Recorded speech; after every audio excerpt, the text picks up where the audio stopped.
Bismillahirrahmanirrahim. Assalamualaikum warahmatullahi wabarakatuh.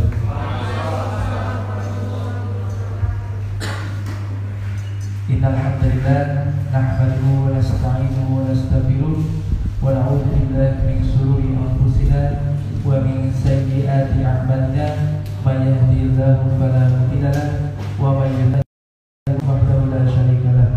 Wa asyhadu anna Muhammadan abduhu wa rasuluh. Allahumma shalli. Mari memanjatkan puja dan puji syukur kehadirat Allah Subhanahu wa taala karena atas limpahan rahmat, taufik serta hidayahnya kita semua dapat berkumpul di sini di tempat yang baru. Mungkin barangkali ada beberapa teman-teman yang masih baru pertama ke sini. Ya, baru pertama kali ya tadi ya. Bahkan Ustadz ini baru pertama kali. Ikhwan, ada yang baru pertama kali ke sini? Ada satu. Oh, mungkin itu juga masnya dua itu. Ini akhwat mungkin juga baru pertama kali semua ya. Ya, alhamdulillah, selamat datang buat teman-teman teduh, ikhwan maupun akhwat. Alhamdulillah, walaupun masih dalam pandemi corona ini, teman dekat hijrah masih bisa mengadakan kegiatan rutinnya di Ahad sore, yaitu kajian Ahad sore. Yang qadarullah sampai saat ini kita belum bisa bermajelis ilmu di Masjid Baitul Maqram, tapi alhamdulillah kita masih diberikan tempat di base camp teduh ya. Jadi ini adalah ruang pertemuan. Jadi teman-teman teduh, pengurus dan juga teman-teman teduh yang lainnya sering kita berkumpul di sini. Ya, alhamdulillah juga tidak jauh dari masjid. Jadi suasananya ada masih ke masjid ya tadi ya. Masya Allah. Ya, alhamdulillah hari ini kita akan bersama dengan Ustadz Riono dengan judul Hatiku Berkarat. Hatiku atau hatiku tadi? Hatiku ya tadi. Hatiku. Sama-sama ya kan? Ya tadi. Hatiku dan hatimu berkarat gitu ya. Ya, maaf ini tidak sesuai dengan jadwal. Kita harusnya mulai jam 4, tapi tadi Masya Allah yang pertama datang itu adalah Ustadz Riono. Jadi ini malah muridnya durhaka ini ya. Muridnya durhaka, kita itu datangnya lebih telat dari Ustadznya. Tapi ini semoga tidak mengurangi rasa semangat kita untuk tetap menimba ilmu dalam dakwah ini. Ya, untuk menyingkat waktu gimana? Ya, untuk menyingkat waktu dan tempat kami persilakan. Bismillahirrahmanirrahim. Assalamualaikum warahmatullahi wabarakatuh. Innal hamdalillah nahmaduhu wa nasta'inuhu wa nastaghfiruh wa na'udzu billahi min shururi anfusina wa min sayyiati a'malina. May yahdihillahu fala mudilla lahu wa man yudlil fala hadiya lahu. Ashhadu an la ilaha illallah wahdahu la syarika lahu wa ashhadu anna Muhammadan abduhu wa rasuluhu sallallahu ala alihi wa ahlihi wa ashabihi wa man tabi'ahum bi ihsanin ila yaumil qiyamah. Amma ba'd. Hadirin yang dirahmati oleh Allah Subhanahu wa taala, di sore yang cerah ini alhamdulillah sudah menanti-nanti sekian lama kita libur 3 bulan lebih. Barangkali kita tidak melaksanakan kegiatan kajian yang mungkin secara langsung seperti ini. Ini merupakan syukur kita kepada Allah Subhanahu wa taala. Kita masih diberi kesempatan oleh Allah Subhanahu wa taala untuk menimba ilmu. Karena ini sangat-sangat luar biasa, kenikmatan yang sangat begitu besar, yang tidak semua manusia itu memperoleh kenikmatan seperti ini. Maka kalimat yang pantas adalah syukur kita kepada Allah Subhanahu wa taala. Salawat dan salam kita haturkan kepada Rasul kita Nabi Muhammad sallallahu alaihi wasallam beserta keluarga, sahabat, dan para pengikutnya yang senantiasa istiqomah di atas jalannya. Hadirin yang dirahmati oleh Allah Subhanahu wa taala. Sering kita tidak suka melihat saudara kita atau teman kita atau tetangga kita atau sahabat-sahabat kita memperoleh kebahagiaan. Hati kita sering merasa iri, bahkan membuat hati kita ingin menjadi hasad, dengki, ingin menghancurkan kebahagiaan mereka yang telah mereka peroleh. Sering seperti itu. Sering kita merasakan kegalauan dalam hidup kita. Hidup kita galau, hidup kita gelisah, hidup kita tidak tenang. Dan sering sekali kita tidak menerima nasihat kebenaran dari orang yang memberikan nasihat kepada kita. Sering kita lari, atau sering kita menolaknya, atau sering kita hanya pura-pura mendengarkan, tapi kita tidak mau menerima bahwa dia itu salah, kita itu paling benar dan paling oke. Mengapa demikian? Hadirin yang dirahmati oleh Allah Subhanahu wa taala. Apa yang terjadi dalam hidup kita? Mengapa hati ini seperti ini? Tidak bisa mau menerima hidayah dari orang lain, melalui orang lain. Tentunya hidayah itu milik Allah Subhanahu wa taala. Tapi terkadang kita tidak mau menerimanya. Ini. Terkadang kita jengkel di dalam hati kita. Wah, dia kok dapat ini ya? Awas kalau nanti dia kemana akan saya rusakin. Terkadang hati seperti ini. Hadirin yang dirahmati oleh Allah Subhanahu wa taala, itu karena hati kita sudah berkarat. Itu hati kita terdapat titik-titik hitam yang mengakibatkan hati kita menjadi takabur, hati kita menjadi hasad, hati kita menjadi iri melihat orang lain memperoleh kebahagiaan, memperoleh kebaikan.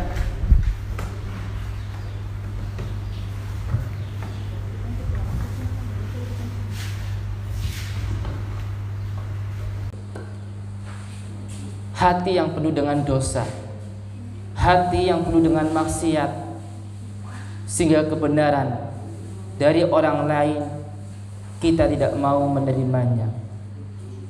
Ketika orang lain membacakan ayat-ayat Allah Al-Quran, atau kita menyetel murotal yang ada di HP kita, padahal ayat-ayat itu sangat-sangat begitu indah dan menyentuh, tapi hati ini tidak mau menerima, tidak bisa mentadaburinya. Karena itulah tadi, hati yang penuh dengan dosa, hati yang penuh dengan titik-titik hitam yang mengakibatkan hati ini berkarat. Hadirin yang dirahmati oleh Allah Subhanahu wa taala. Karena apa? Sabda Nabi Muhammad sallallahu alaihi wasallam, hadis riwayat Tirmidzi dan Ibnu Majah yang dihasankan oleh Syekh Albani rahimahullahu taala, bahwa beliau Nabi Muhammad sallallahu alaihi wasallam bersabda, innal 'abda idza akhta'a khati'atan nukitat fi qalbihi nuktatun sauda. Jika seorang hamba berbuat sebuah dosa, berbuat sebuah kesalahan, maka akan terkorehkan di dalam hatinya noda atau nokta hitam di dalam hatinya. Fahidahu wa nazza, tapi jika ia meninggalkannya, wastaghfara, dan dia bertobat, wataba, beristighfar serta bertobat, sukila qalbuhu, wa in ada zida fiha, tapi jika ia terus berbuat dosa, zid, bertambah noda-noda hitamnya, nokta-nokta hitamnya bertambah, maksiatnya bertambah. hatta ta'luwa qalbahu, sampai hatinya itu penuh dengan noda hitam. Akhirnya semakin lama dia tidak bertobat kepada Allah, dia tidak beristighfar kepada Allah Subhanahu wa taala, hatinya semakin penuh dengan noda-noda hitam. Kalau kita lihat noda-noda hitam pada baju kita yang putih, kita sudah pakai backlin, soklin, pemutih dan yang lainnya, terkadang sulit untuk kita bersihkan. Mungkin butuh waktu berkali-kali kita untuk membersihkan pakaian tersebut. Maka hati pun sama untuk dibersihkan dari noda-noda hitam, dari kotoran, dari dosa dan maksiat. Lalu bagaimana caranya untuk membersihkan noda-noda tersebut, untuk mengikir hati yang berkarat agar hati ini bersih? Karena kalau hati ini bersih, mungkin kita bisa memperoleh kebenaran dari orang lain, mau kita terima. Tapi kalau hati ini masih terdapat titik-titik noda hitam, masih karatnya semakin tebal, masih tebal, sudah kita kasak pakai amplas misalkan dengan cara beristighfar, tapi masih sangat-sangat begitu tebal, maka hidayah, kebenaran itu sangat-sangat sulit untuk kita terima di dalam hati kita. Lalu caranya bagaimana untuk menghilangkan semua itu? Maka cara yang pertama dan paling utama adalah kita berlepas diri dari atas segala bentuk ketergantungan kepada Allah Subhanahu wa taala. Kita ingat firman Allah Subhanahu wa taala di dalam surat Al-Ikhlas ayat 1 dan 2. Qul huwallahu ahad. Katakan bahwa Allah itu ahad, Allah itu satu. Allahus somad, bahwa Allah memiliki sifat, bahwa Allah memiliki nama As-Somad. Apa itu As-Somad? Yaitu tempat untuk bergantung. Kita manusia biasa, bukan seorang nabi, apalagi seorang malaikat, tapi manusia yang mungkin bergelimbangan dengan maksiat dan dosa. Sering ketika hati kita galau, sering ketika hati kita itu mungkin resah dan gelisah. Kehidupan yang mewah tapi membuat hatinya tidak bahagia. Akhirnya pelarian diri kita melakukan kemaksiatan.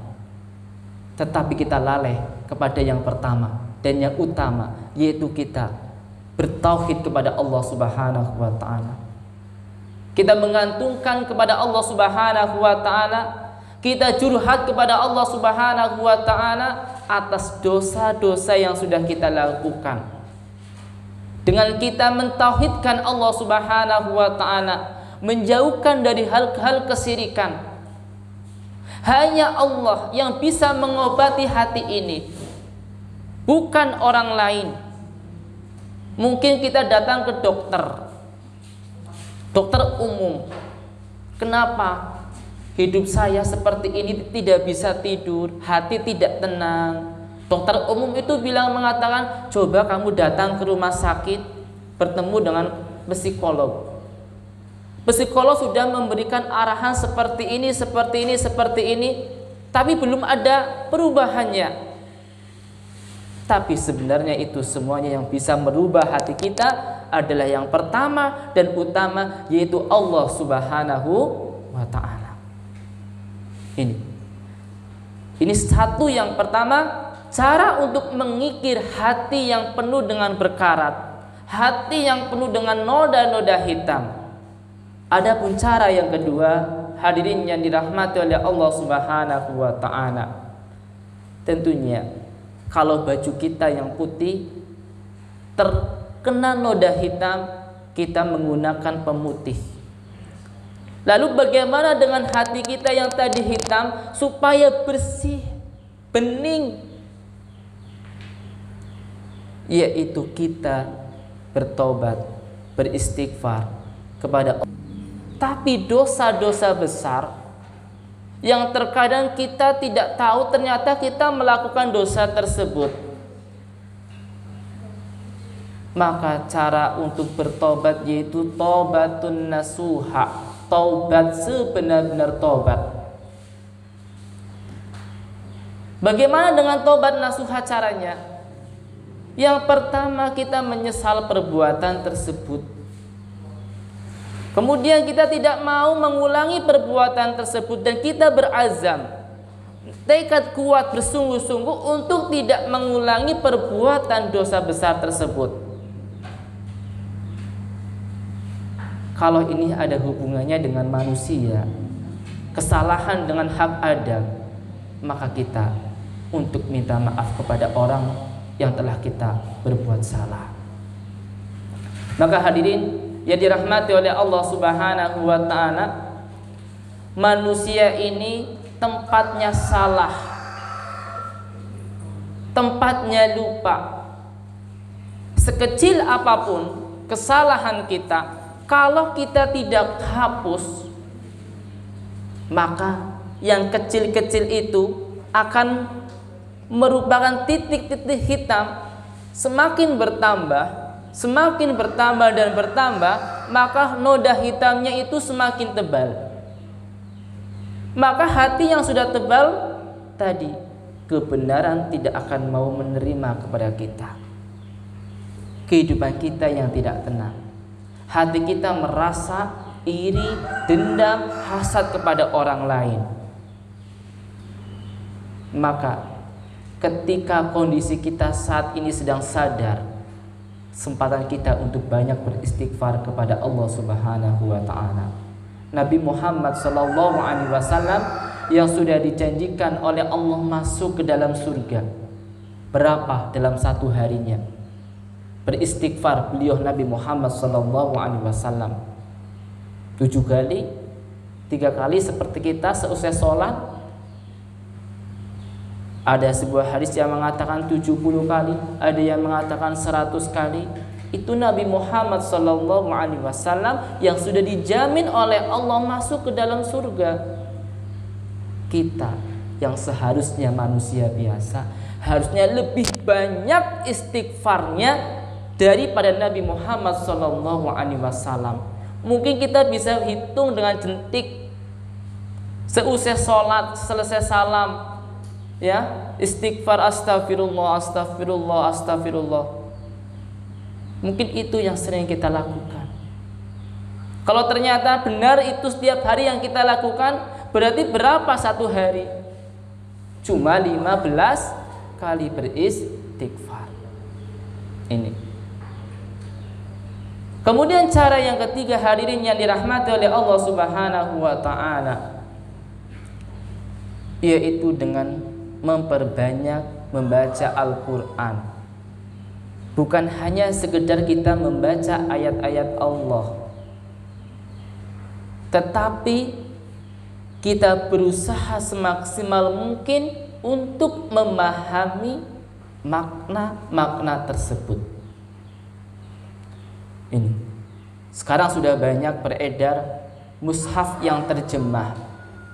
Kita tidak tahu dengan bahasa Arabnya. Itu bisa salah satu cara kita bisa memahami ayat-ayat Allah dengan per ayat. Sebelahnya kita baca terjemahnya, kemudian kita merenunginya, kemudian kita mentadaburinya. Itu yang dimaksud dengan tadarus Quran. Bukan hanya sekedar membaca, tapi merenungi ayat-ayatnya, memahami makna-maknanya. Kemudian kita mungkin membacanya dengan tajwid, maka itu yang disebut dengan tadarus. Bukan cepat-cepatan dalam membaca Al-Quran, banyak-banyak jumlah yang dia baca, tapi dia tidak memahami ayat-ayat Allah Subhanahu wa ta'ala, tetapi dia tidak merenungi apa yang dia baca. Mungkin hanya sampai ke dalam tenggorok. tidak sampai ke dalam hatinya. Ini. Maka obat ketika kita galau, gelisah, selain tadi yang pertama kita menggantungkan kita kepada Allah, kemudian kita beristighfar, kemudian yang ketiga itu kita coba kita merenungi ayat-ayat Allah Subhanahu wa taala, yaitu Al-Qur'an.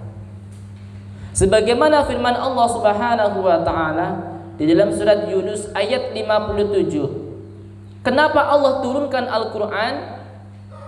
Allah Subhanahu wa taala berfirman, "Ya ayuhan nas, qad ja'atkum mau'izatun mir rabbikum wasyifaa'un lima fis sudur wa huda wa rahmah lil mu'minin."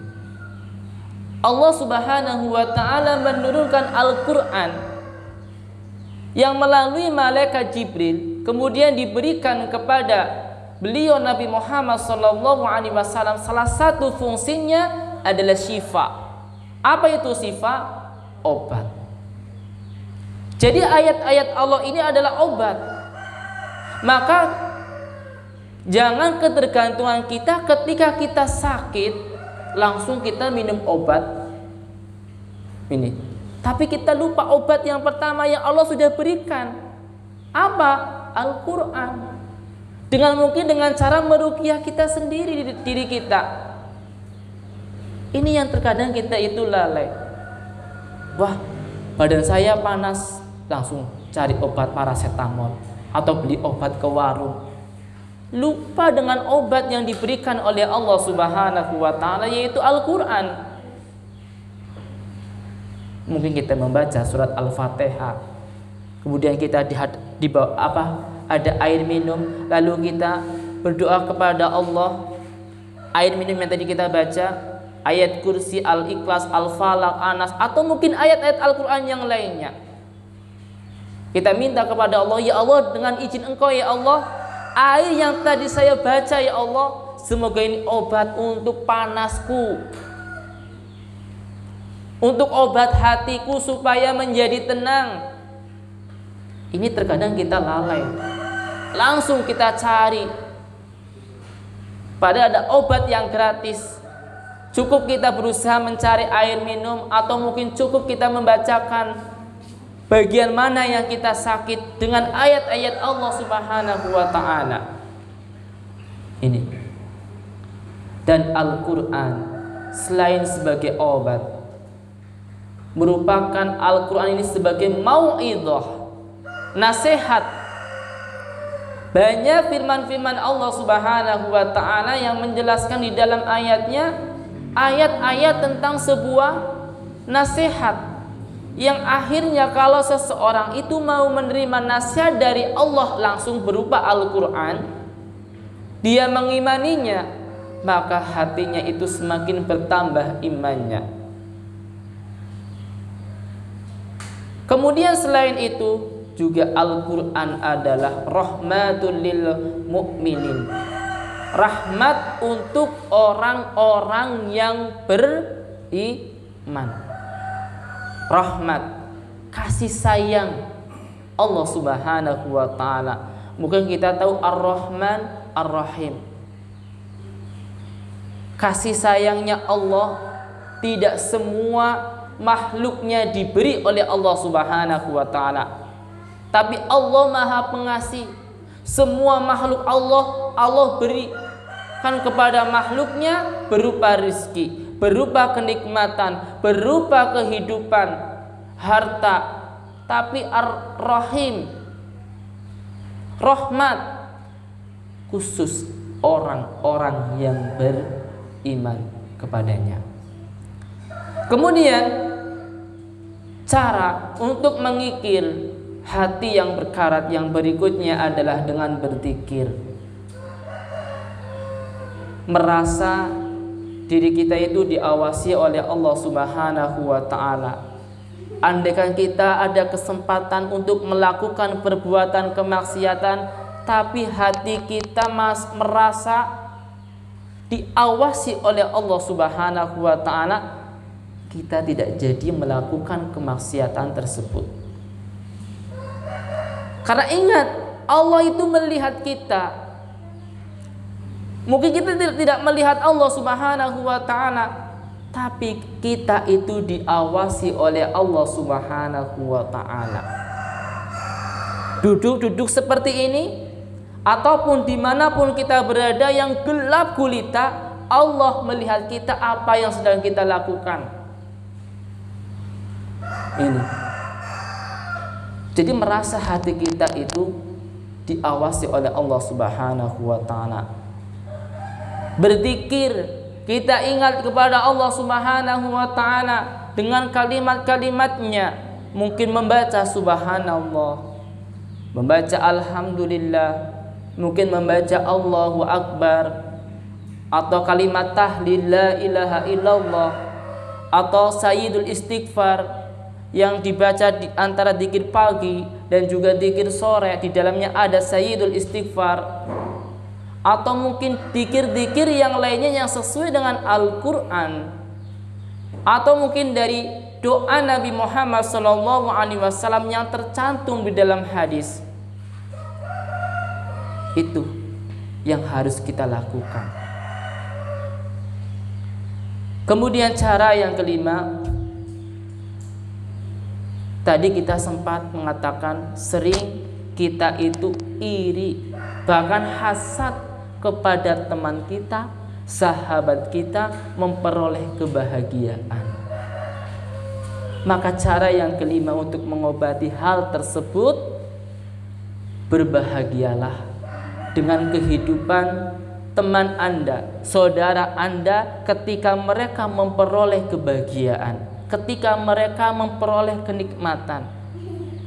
Jangan kita ingin menghancurkan kebahagiaan mereka. Karena bentuk dari rasa cinta kepada saudara kita, sahabat kita, teman kita, ini merupakan bagian dari kesempurnaan kita beriman kepada Allah. Disebutkan dalam hadis yang sahih dari Abu Hamzah Anas bin Malik radhiyallahu anhu,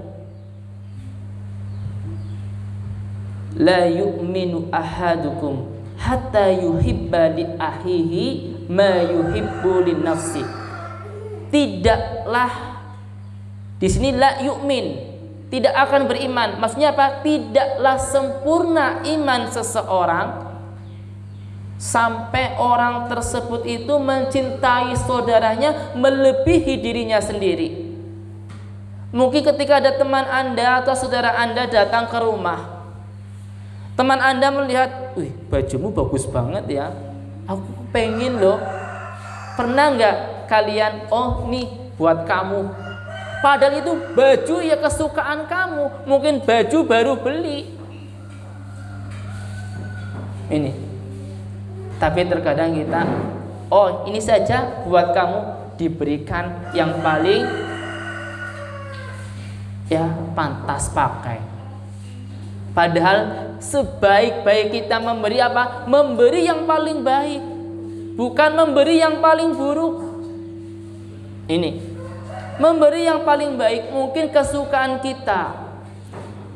Ya, ada orang lain ingin punya kita, berikan. Ini merupakan bagian dari kesempurnaan iman kita. Tapi kalau kita melihat ada teman kita yang ingin memiliki apa yang kita miliki, diumpetin, bisa jadi barang yang diumpetin itu tidak akan memperoleh keberkahan. Kita bersyukur teman kita mendapatkan kebahagiaan, teman kita memperoleh harta yang melimpah, dan kita berdoa semoga teman kita yang memperoleh kebahagiaan ini dia tidak lalai kepada Allah Subhanahu wa ta'ala. Kita doakan teman yang sedang mendapatkan kebahagiaan, kita doakan. Jangan apa? Ingin menghancurkan? Jangan. Tapi apa? Kita doakan semoga langgeng kebahagiaannya, semoga berkah kebahagiaannya. Ini yang paling baik seorang mukmin kalau melihat saudaranya memperoleh kebahagiaan. Ini. Kemudian yang keenam, ini hanya istilah, Bila engkau dilempari batu, maka tangkaplah batu itu. Kumpulkan batu itu. Mungkin setelah kalian kumpulkan batu itu, bangunlah dengan sebuah rumah yang indah. Ana wong balangi watu. Ya senang, alhamdulillah, terkumpulna. Setelah kumpul banyak batu itu, kita bangun untuk bangun rumah. Maksudnya apa? Batu tersebut adalah kritikan yang membangun. Jadi kalau ada teman kita, mungkin orang tua kita, mungkin tetangga kita yang mengkritik kita, "Londo, kok kamu seperti ini hidupmu? Pulang malam." Ini harusnya kita terima, kita mengintrospeksi diri, kenapa dia mengkritik seperti ini? Atau kamu bikin sesuatu masakan, dicoba oleh temanmu, wah asin, wah kurang manis. Harusnya kamu beruntung. Justru jangan apa? Hatimu sewot, hatimu marah, tidak menerima kritikan dari teman. Justru kalau itu kamu terima, itu kamu perbaiki, bisa jadi akan lebih baik ke depannya. Umar bin Khattab radhiyallahu anhu, seorang khalifah, pada suatu ketika di malam hari, beliau bersama ajudannya mengelilingi pelosokan desa. Ternyata ada sebuah rumah yang masih tengah malam ini masih hidup. Bahkan dia mendengar suara anak yang bertangisan, ingin makan. Tetapi ibunya apa? "Oh nanti ya nak, belum matang." "Kapan matangnya bu?" "Nanti ditunggu saja." Padahal yang dia masak adalah batu. Lalu singgahlah Umar bin Khattab bersama ajudannya datang ke rumah wanita tersebut. Tapi wanita itu tidak tahu bahwa dia adalah Khalifah Umar bin Khattab radhiyallahu anhu. Justru dia mencela di hadapan langsung khalifahnya, menganggap Khalifah Umar bin Khattab tidak mau bertanggung jawab kepada orang-orang yang miskin, padahal dia ada di hadapan dia sendiri, Umar bin Khattab. Lalu apa yang dirasakan oleh Umar bin Khattab? Apa dia langsung menjawab, "Aku ini khalifah loh, jangan macam-macam loh dengan saya"? Tidak, tapi dia tutupi sampai ajudannya mau mengatakan, "Stop, jangan." Lalu dia ambil pulang ke rumah, ya, ke bait. Untuk apa? Mengambil daging dan beberapa gandum. Kemudian kembali lagi ke rumah wanita tersebut. Kemudian dia masakkan. Setelah selesai, apa yang dilakukan? Dia mengucapkan terima kasih wanita itu kepada Umar bin Khattab. Tetapi dia masih mencela kepada khalifah karena tidak tahu bahwa dia yang masak adalah khalifah Umar bin Khattab. Tapi Umar bin Khattab menerimanya. Justru ini akan menjadi lebih baik seorang pemimpin.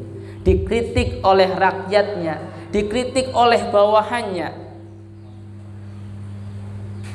Ini. Jadi kita harus terima kritikan orang lain, yang semoga kritikan itu bisa membangun kita menjadi kehidupan yang lebih baik lagi. Kemudian yang ketujuh, cara mengikir hati. Jangan menangisi nasi yang telah menjadi bubur. Kalau nasi udah jadi bubur, tidak mungkin lagi mau bentuk nasi yang keras kemudian kita ingin kita goreng jadi nasi goreng.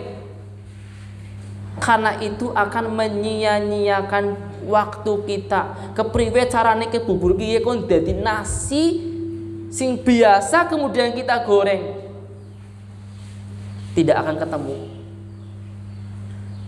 Namun bangkitlah, semangatlah untuk membuat sebab takdir Allah menjadi yang lebih baik.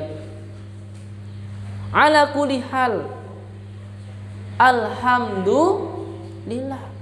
Apapun kondisi kita, kita harus ucapkan alhamdulillah. Ternyata Allah memberikan kepada kita kepahitan. Kita ditimpa suatu musibah, maka kita itu merupakan katakan itu adalah takdir Allah Subhanahu wa ta'ala. Kita menerimanya, kita bersyukur dalam segala kondisi apa yang sedang kita rasakan saat ini. Kemudian yang kedelapan, untuk mengikir hati, tata hati kita dengan gemar berbagi kepada orang lain. Berbagi di sini bukan hanya berupa materi saja, tapi kita berbagi hati kita, memberikan manfaat kepada orang lain yang orang lain itu sangat membantu baginya, sangat dibantu dari kita. Bukan hanya sekedar kita berupa materi, kita bantu harta, kita bantu uang, tetapi apa yang bisa memberikan manfaat bagi orang tersebut.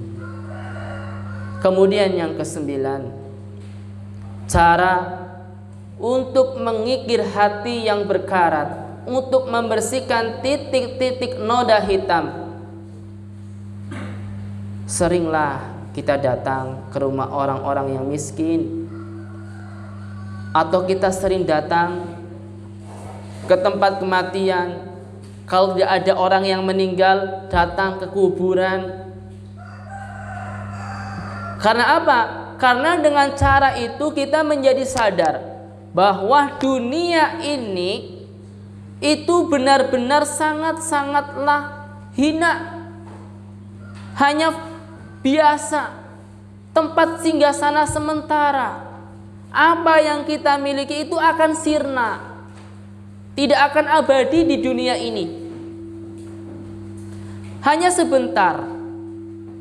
Maka yang paling baik dengan cara kita merenungi kematian, oh iya, kita itu akan kembali menghadap Allah Subhanahu wa ta'ala. Maka dengan kita ingat sebuah kematian, hati kita mungkin menangis ketika mendengar ayat-ayat Allah. Hati kita mungkin akan begitu tenang, merasa sebentar lagi diri kita itu akan mati menghadap Allah Subhanahu wa ta'ala. Ini yang terkadang jarang kita lakukan. Ini boleh kita datang ke tempat kuburan, tapi dalam rangka tadi, tudakirul maut, apa? Mengingat kematian, bahwa kita itu akan mati seperti mereka, bahwa kita itu akan kembali kepada Allah Subhanahu wa ta'ala. Bukan kita datang ke kuburan itu meminta rezeki, meminta jodoh, meminta keberkahan, tetapi mengingat-ingat kematian. Hadirin jamaah yang dirahmati oleh Allah Subhanahu wa ta'ala, itulah cara untuk membersihkan, cara untuk mengikir hati kita yang berkarat, hati kita yang penuh dengan maksiat, hati kita yang penuh dengan dosa. Kalau hati ini sudah bersih dari noda-noda hitam, kalau hati ini sudah bersih dari berkarat, maka kebenaran, hidayah, bahkan ilmu yang sering kita hadiri majelis ilmu atau kita mendengar kajian-kajian ilmu, itu akan sampai ke dalam hati kita. Karena ilmu itu tidak akan sampai ke dalam hati kita jika hati ini penuh dengan noda, dosa, dan maksiat. Inilah yang dapat saya sampaikan. Mudah-mudahan bermanfaat untuk kita semuanya. Semoga kita mendapatkan taufik hidayahnya dari Allah Subhanahu wa ta'ala, diberikan ketenangan hati kita, dan kita berdoa kepada Allah mati dalam kondisi husnul khotimah. Amin amin ya rabbal alamin.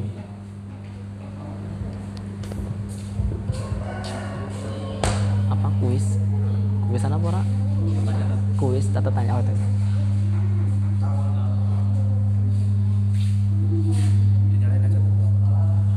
Oh, nyalainnya.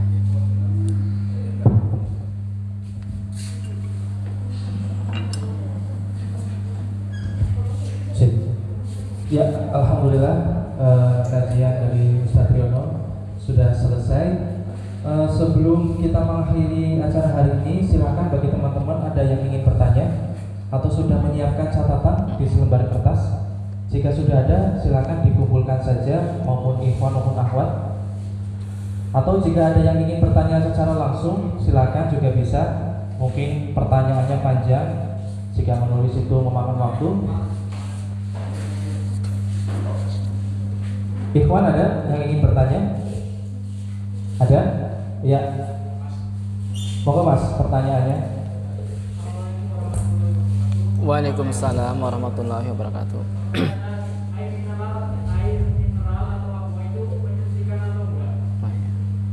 Air mineral itu mensucikan atau tidak? Aqua. Ya.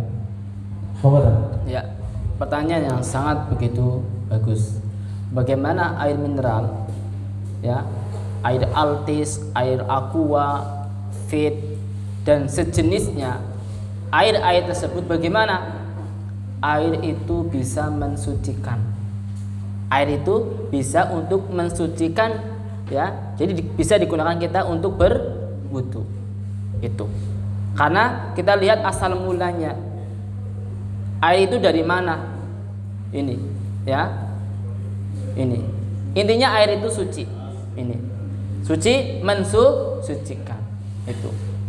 Walaupun bisa diminum, ya, air minum katanya nggak bisa. Bisa seperti itu. Yang tidak bisa minum apa? Yang merubah warnanya. Contoh, jadi coklat, ya, jadi putih. Susu ini tidak bisa kita gunakan untuk berwudu. Seperti. Tapi air mineral yang sering kita minum atau sering kita konsumsi setiap hari itu bisa digunakan untuk bersuci, bisa mensucikan, seperti itu. Wallahu a'lam bishawab. Ada lagi monggo? Ini tadi. Ya, ini saya bacakan aja tadi ya. Ya. Sudah menjawab ya Mas ya? Ya. Assalamualaikum Ustaz. Waalaikumsalam. Izin bertanya, bagaimana cara menyikapi orang yang kalau berbicara tidak sopan dan kasar dalam tutur kata? Iya. Mohon solusinya. Terima kasih Ustaz. Oke. Mohon. Ya, pertanyaan sangat begitu bagus sekali. Bagaimana cara menyikapinya? Kalau ada orang yang kata-katanya cetus, ya, kasar, mungkin kita jengkel, tapi kita tahan. Tahan, jangan mengeluarkan marah atau bahkan meluapkan kemarahannya sampai mungkin mau melakukan sesuatu kepada orang itu. Jangan, tahan.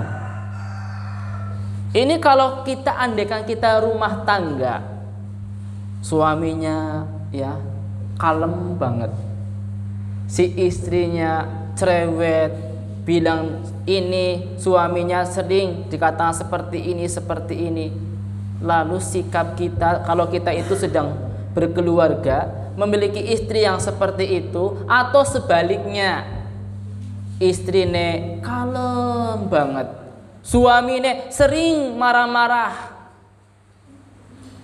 bagaimana sikap kita? Lebih baik kita mengalah. Andaikan kita yang benar, kita tahan. Kita tahan. Udah, kalau dia sudah diam, dia sudah selesai berbicara, baru oh ini ya, seperti ini, seperti ini. Kalau rumah tangga yang seperti ini tidak mau menerima, udah hancur, pecah. Ini. Jadi kalau ada orang lain, mungkin teman kita, saudara kita, sahabat kita, teman dekat kita sering mengatakan kata-kata yang kasar terhadap kita, kita terima dengan legowo, lapang dada. Justru kita doakan yang baik, mudah-mudahan orang itu tadi Allah Engkau berikan hidayahnya. Kita terima dengan lapang dada, walaupun mungkin orang itu salah dan kita yang benar. Kita harus mengalah lebih baik. Ini, ya. Baru kalau sudah reda, baru kita mengatakan sebenarnya. Ini caranya, jadi kita terima dengan legowo dan lapang dada. Insya Allah akan menjadi kebahagiaan. Itu. Wallahu a'lam bishawab. Ya, Masya Allah. Oh, ada yang meniti pertanyaan? Iya. Ada yang meniti pertanyaan Ustaz di grup? Iya. Ya. bagaimana hukum meragukan masa depan? Ini pertanyaannya. Iya. Bagaimana hukum meragukan masa depan? Wah, sekolah apa? Baru gue jadi apa? Betul. Ini ragu. Ya. Kamu jadi apa masa depan kamu? Hidupmu seperti ini. Kamu pasti akan suram. Apa yang akan terjadi? Masa depan apa yang kita terjadi di yang akan datang kita tidak tahu. Alhamdulillah. Iya, itu kipas angin, matikan. Atau menghadap ke sana, Iya.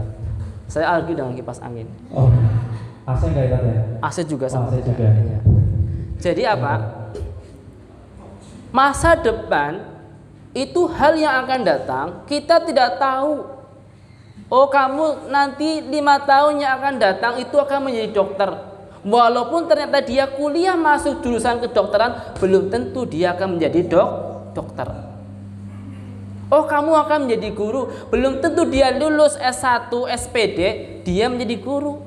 Mungkin menjadi seorang pengusaha, atau mungkin dia menjadi seorang pramusaji dan yang lainnya.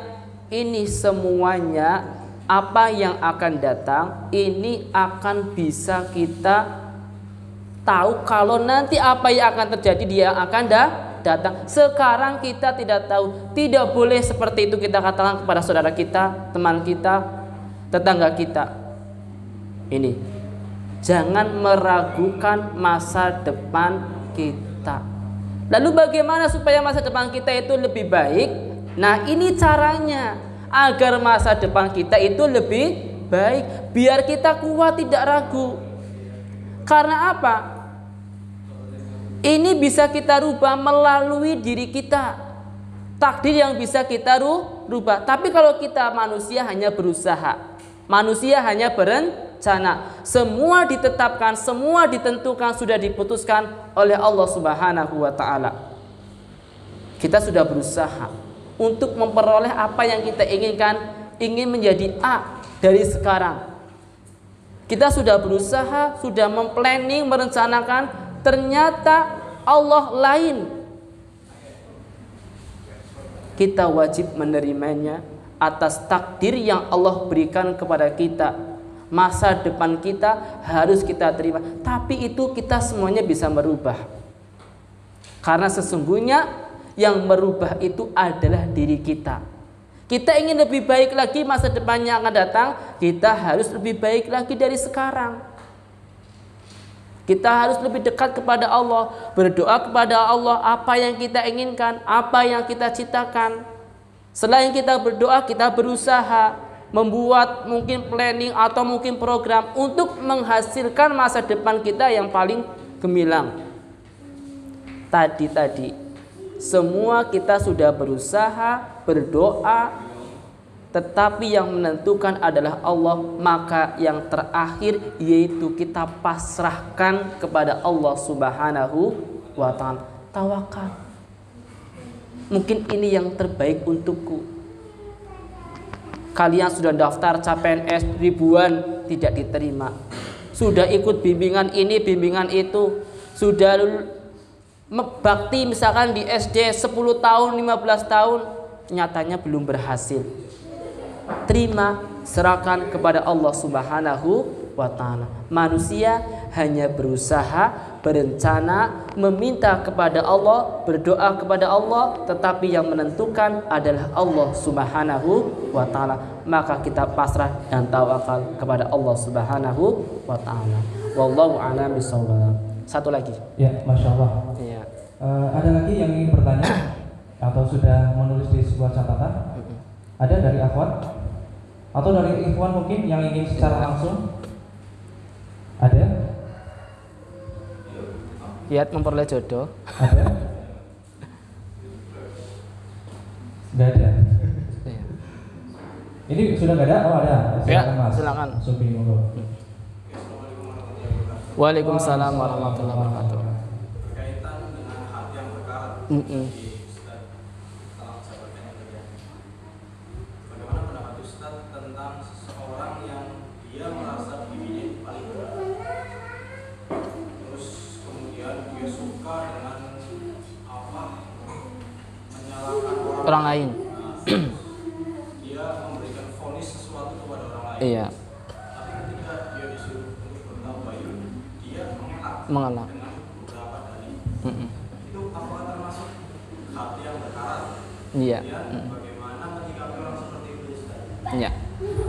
Oke. Ya, Ya, pertanyaan yang sangat bagus dan luar biasa. Benar, salah satu terdapat titik atau nuktoh di dalam hatinya dari kebenaran orang lain, menyampaikan hal-hal sesuatu yang mungkin berdasarkan dalilnya yang benar, dia tidak mau menerima, menganggap dirinya paling benar, atau menganggap, wah, ustadz kamu itu salah, ustadz saya ini yang paling benar. Ini orang yang seperti itu sebenarnya hatinya itu sedang sakit atau hatinya sedang berkarat. Karena apa? Dia merasa sombong, tidak mau membuka hatinya dari kebenaran yang lainnya, padahal itu sebenarnya benar. Orang yang seperti ini yang sangat-sangat sulit sekali untuk kita ajak yang lebih baik lagi. Karena dia sudah merasa dirinya itu paling benar, kelompoknya paling benar, ustadznya dia yang paling benar, sehingga dianggap oleh mereka semuanya salah. Ini yang sangat-sangat sulit. Semoga orang yang seperti ini Allah berikan taufik dan hidayahnya. Ini, ya, ya benar mas, sedang berkarat hatinya, harus diamplas. Iya. Jadi apa? Doa. Hati ini dibolak-balikan oleh siapa? Allah Subhanahu wa taala. Maka kita berdoa kepada Allah, ya muqallibal qulub, sabit qalbi ala dinik. Ya musarrifal qulub, sarif qalbi ala taati. Yang membolak-balikan hati, tetapkanlah hati ini terhadap ketaatan kita kepada Allah, terhadap din agama Allah Subhanahu wa taala. Sering kita berdoa seperti ini. Jangan sampai ternyata hati ini belok, mengakibatkan kita bermaksiat kepada Allah Subhanahu wa taala.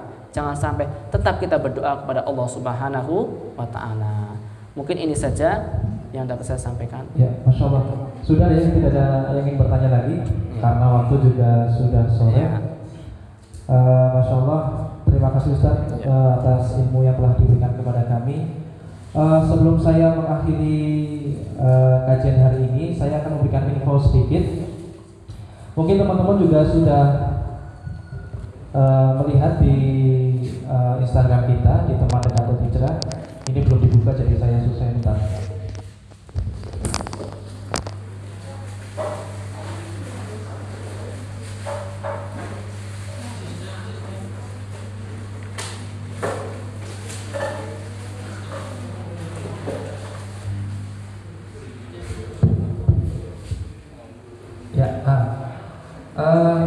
Teduh mempunyai program tabungan akhirat, ya. Silakan teman-teman semua di sini yang belum mendapatkan ini atau ingin membawa kaleng ini, silakan bisa menghubungi kami panitia, karena kita membuat program ini salah satunya adalah untuk membantu operasional dakwah kami.